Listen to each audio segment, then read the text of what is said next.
Assalamualaikum warahmatullahi wabarakatuh. Ketemu lagi dengan saya Dodi Nur Cahyo di channel YouTube Ngaji Bareng. Alhamdulillah wasyukurillah.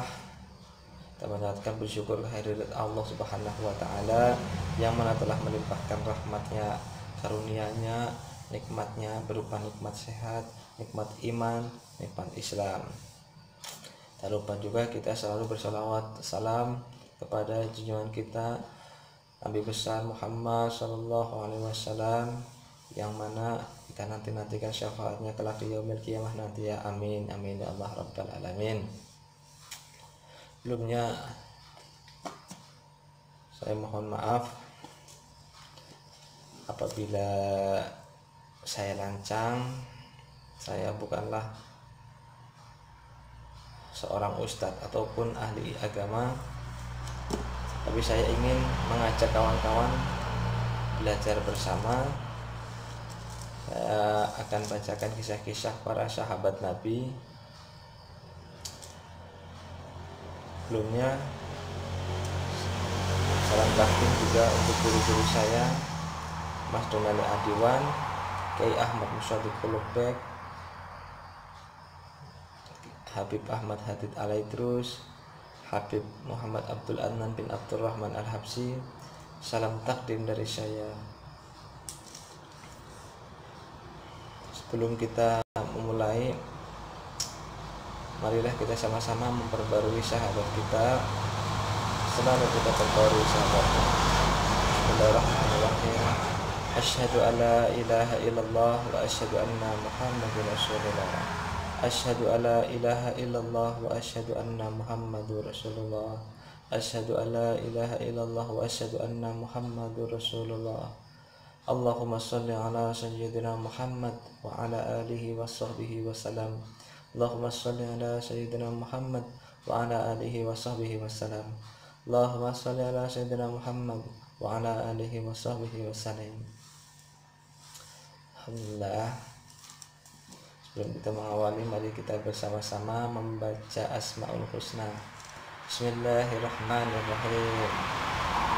Nas'aluka ya man huwallahu alladzi la ilaha illa huwa rahmanur rahimul malikul qudusus salamul mu'minul muhaiminul azizul jabbar al-mutakabbirul khaliqul bari'ul musawwirul ghafarul qaharul wahhabur rasaqul fatahul alim al-qabidul basitul khafidul rafi'ul mu'izul mudhilul sami'ul basirul hakamul adl al-latiful khabir al-halimul adim al-ghafurul syakur al-aliyul al-kabirul al-hafidul muqitul hasibul jalilul karimul raqibul mujibul washi'ul hakimul wadudul majidul ba'isyul syahid al-haqqul wakil al-qawiyul matin al-waliyul hamid al-muhsyil mubdi'ul mu'idul muhyil mumitul hayyul qayyum al-wajidul majidul wahidul ahadul samadul qadirul muqtadirul muqaddimul muakhirul awalul akhir al-zahirul batinul walil muta'alil baru tawabul muntakim al-afu mura'ufu malikul mulki dzul jalali wal ikram al-muqsitul jalil al-mani nafi'un nur al-hadi al-badi'ul baqi al-warisu rasidu sabur alladzi laisa kamitslihi syai'un wa huwas samiul basir. Ini maaf ya teman-teman, sahabat-sahabat YouTuber, saya nggak bisa keras-keras mengucapkannya karena masih terlalu pagi. Jam 3 pagi, keluarga masih pada tidur. Oke, kita mulai saja. Kali ini saya akan membacakan kisah perjanjian damai Hudaybiyah dan kisah Sayyidina Abu Jandal dan Sayyidina Abu Bashir radhiyallahu anhuma. Bismillahirrahmanirrahim. Pada tahun ke-6 Hijriah, baginda Nabi Shallallahu Alaihi Wasallam pergi ke Mekah untuk menunaikan umroh Mendengar berita itu, orang-orang kafir Mekah merasa terhina karena berencana menghalangi perjalanan Nabi Shallallahu Alaihi Wasallam di suatu tempat yang bernama Hudaybiyah. Ketika itu, baginda Nabi Shallallahu Alaihi Wasallam berangkat bersama para sahabat. Mereka adalah orang-orang yang merasa bangga jika dapat mengorbankan jiwa raga mereka untuk baginda Rasulullah Shallallahu Alaihi Wasallam dan siap berperang. Namun demikian, demi kebaikan penduduk Mekah, baginda Nabi Shallallahu Alaihi Wasallam tidak menginginkan perang. Beliau justru berusaha mengadakan perjanjian damai dengan mereka. Sebenarnya saat itu para sahabat radhiyallahu anhum sudah siap berperang sampai titik darah penghabisan.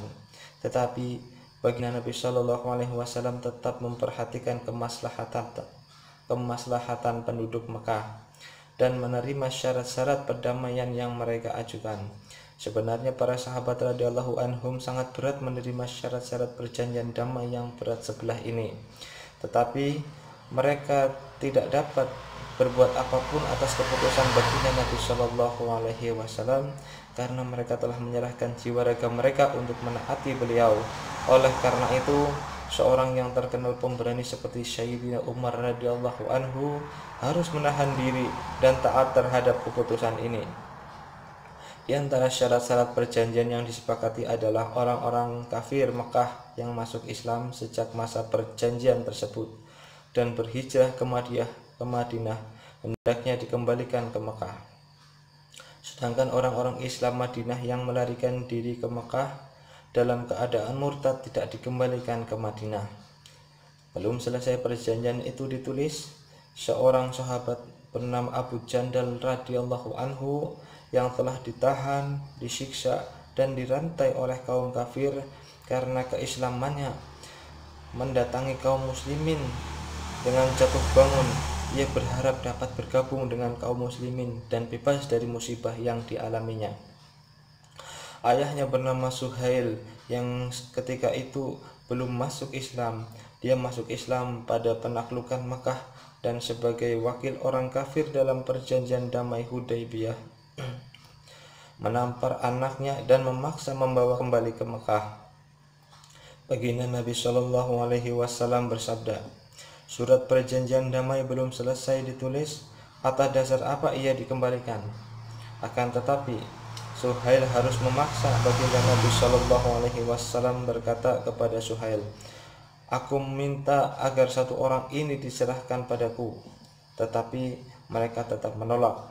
Sayyidina Abu Jandal radhiyallahu anhu berkata kepada kaum muslimin, aku datang sebagai orang Islam, banyak penderitaan yang telah aku alami, namun sayang sekarang aku akan dikembalikan. Hanya Allah Subhanahu wa taala sajalah yang mengetahui bagaimana kesedihan para sahabat radhiyallahu anhum ketika itu. Atas nasihat baginda Nabi Shallallahu Alaihi Wasallam, Sayyidina Abu Jandal radhiyallahu anhu bersedia kembali ke Mekah. Baginda Nabi Shallallahu Alaihi Wasallam berusaha menghibur hatinya dan menyuruhnya agar bersabar. Beliau bersabda, dalam waktu dekat Allah Subhanahu wa taala akan memberikan jalan keluar bagimu. Setelah surat perjalanan damai, perjanjian damai itu disepakati dan baginda Nabi Shallallahu Alaihi Wasallam kembali ke Mekah, seorang yang bernama Abu Basir masuk Islam dan pergi ke Mekah. Kaum kafir mengutus 2 orang untuk membawanya kembali ke Mekah sesuai dengan perjanjian. Baginda Nabi Shallallahu Alaihi Wasallam mengembalikan Sayyidina Abu Basir radhiyallahu anhu. Sayyidina Abu Basir radhiyallahu anhu pun memohon kepada baginda Nabi Shallallahu Alaihi Wasallam, ya Rasulullah, aku datang setelah memeluk Islam, namun engkau mengembalikan aku ke dalam cengkraman orang-orang kafir. Baginda Nabi Shallallahu Alaihi Wasallam menasihati agar bersabar. Lalu beliau bersabda, insya Allah sebentar lagi Allah akan memberikan jalan keluar untukmu. Akhirnya Sayyidina Abu Basir radhiyallahu anhu dikembalikan ke Mekah bersama kedua utusan tadi. Setelah perjalanan, Sayyidina Abu Basir radhiyallahu anhu berkata kepada salah seorang dari keduanya, hai kawan, pedangmu bagus sekali. merasa pedangnya diuji, orang itu dengan bangga mengeluarkan pedangnya. Ya, saya telah menebas banyak orang yang dengan pedang ini. Sambil berkata demikian, ia memberikan pedangnya kepada Sayyidina Abu Basir radhiyallahu anhu. Begitu berada di tangannya, Sayyidina Abu Basir radhiyallahu anhu langsung menebas pedang itu kepada pemiliknya. Ketika orang kafir melihat temannya tewas, ia berkata, "Sekarang giliran saya." Ia pun langsung melarikan diri ke Madinah. Setibanya di hadapan baginda Nabi Shallallahu Alaihi Wasallam, ia berkata, "Temanku telah dibunuh dan kini giliranku." Saat itu Sayyidina Abu Basir radhiyallahu anhu pun tiba di hadapan baginda Nabi Shallallahu Alaihi Wasallam. Ia berkata, "Ya Rasulullah, engkau telah memenuhi janjimu dengan mereka, dan aku pun telah dipulangkan. Namun aku tidak memiliki janji apapun yang menjadi tanggung jawabku terhadap mereka. Kulakukan semua ini karena mereka berusaha mencabut agama dari diriku." Baginda Nabi Shallallahu Alaihi Wasallam menjawab, "Ini penyulut api peperangan, seandainya ada yang membantu." Dari sabda itu, Sayyidina Abu Basir radhiyallahu anhu memahami bahwa jika ada kaum kafir yang memintanya kembali, maka ia akan dikembalikan lagi kepada mereka. Akhirnya ia memutuskan untuk pergi ke sebuah tempat di pantai. Berita ini diketahui oleh orang-orang Islam yang ada di Mekah. Sayyidina Abu Jandal radhiyallahu anhu yang telah diceritakan dalam kisah sebelumnya secara sembunyi-sembunyi melarikan diri dan bergabung dengan Sayyidina Abu Basir radhiyallahu anhu. Demikian pula orang-orang yang telah masuk Islam, banyak yang bergabung dengan Sayyidina Abu Basir radhiyallahu anhu. Dalam beberapa hari mereka menjadi sebuah rombongan kecil. Mereka sampai di sebuah padang yang di dalamnya tidak ada makanan dan kebun sedikit pun. Juga tidak ada penduduk, hanya Allah Subhanahu wa taala yang mengetahui keadaan mereka. Mereka mencegat perjalanan orang-orang zalim yang kezalimannya telah membuat mereka melarikan diri. Jika ada khalifah yang melewati tempat tersebut, mereka akan menghadang dan menyerangnya. Kaum kafir di Mekah pun merasa prihatin, sehingga mereka terpaksa mengutus seseorang untuk menjumpai baginda Nabi Shallallahu Alaihi Wasallam.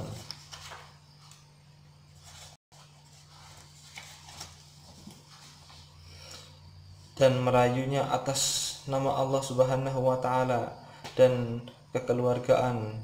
Orang itu pun berkata, "Tolong panggillah mereka kemari agar mereka masuk dalam perjanjian dan perjalanan kafilah-kafilah kami menjadi terbuka kembali." Tertulis dalam sejarah, ketika surat baginda Nabi Shallallahu Alaihi Wasallam sampai kepada mereka, Sayyidina Abu Basir radhiyallahu anhu sedang dalam sakaratul maut. Ia wafat ketika menggenggam surat baginda Nabi Shallallahu Alaihi Wasallam. Hadis riwayat Bukhari dari kitab Fathul Bari. Faidahnya, apabila seseorang berpegang teguh dengan agamanya dengan syarat agama yang benar, maka kekuatan apapun tidak akan dapat melepaskan agama yang ada pada dirinya. Allah Subhanahu wa taala berjanji akan menolong setiap muslim dengan syarat ia benar-benar muslim. Subhanallah. Itulah dari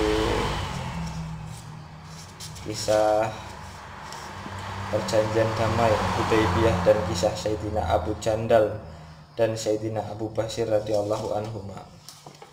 Semoga bermanfaat dan mendapat keberkahan dari Allah, mendapat syafaat Rasulullah. Amin amin amin ya Allah rabbal alamin. Sebelum selesai, mohon maaf apabila ada salah-salah kata dalam pembacaan tadi. Sebelumnya mari kita sama-sama membaca sholawat dulu. Maulaya sholli wa salim daiman abada ala habibika khairil khalqi kullihim huwal habib alladzi turja syafa'atuhu likulli hauli minal ahwali muqtahimi. Ya Rabbi bil Mustafa balligh maqasidana waghfir lana ma madaya wasyi'al karami. Alhamdulillahirabbil alamin. Ini itu aja yang dapat saya sampaikan, yang dapat saya ceritakan, kisah-kisah para sahabat Nabi. Nanti pada perjumpaan berikutnya nanti saya akan bacakan lagi kisah-kisah para sahabat Nabi Rasulullah Muhammad SAW. Ya wabillahi taufiq wal hidayah. Wassalamualaikum warahmatullahi wabarakatuh.